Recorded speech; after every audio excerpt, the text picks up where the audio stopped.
పోతన గారు ఏం చేశారంటే ఓం ఐం హ్రీం శ్రీం శ్రీమాత్రే నమః దీన్ని పద్యం కింద తిప్పేశారు. తిప్పేస్తే అమ్మలగన్నయమ్మ ముగురమ్మల మూలపుటమ్మ చాలా పెద్దమ్మ సురారులమ్మ కడుపారడి బుచ్చినయమ్మ తన్నులు నమ్మిన వేల్పుటమ్మల మనంబున ఉండిడియమ్మ దుర్గమాయమ్మ కృపాబ్ధినిచ్యుత మహత్వ ఓం కవిత్వ ఐం పటుత్వ హ్రీం సంపదల్ శ్రీం అమ్మలగన్నయమ్మ శ్రీమాత్రే నమః. ఓం ఐం హ్రీం శ్రీం శ్రీమాత్రే నమః అని ఈ పద్యం కింద మార్చారు. అందుకే ఈ పద్యం విజయవాడ కనకదుర్గమ్మ యొక్క అంతరాలయం పైన ఉన్నటువంటి తోరణం దగ్గర నుంచి గుంటూరు శారదా పరమేశ్వరి దేవాలయంలో అంతరాలయం మీద ఉన్నటువంటి రాజద్వారం వరకు ఈ పద్యమే పట్టుకునుంది.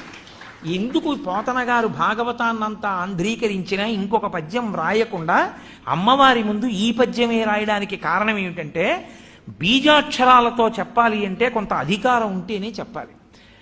ఆ శక్తి సామాన్యుడికి కూడా ఇవ్వడానికి పోతన గారు చేసిన మహాప్రయోగాన్ని లోకానికంతటికి అందించడం కోసమని అదే తీసుకొచ్చి తోరణానికి పెడతారు.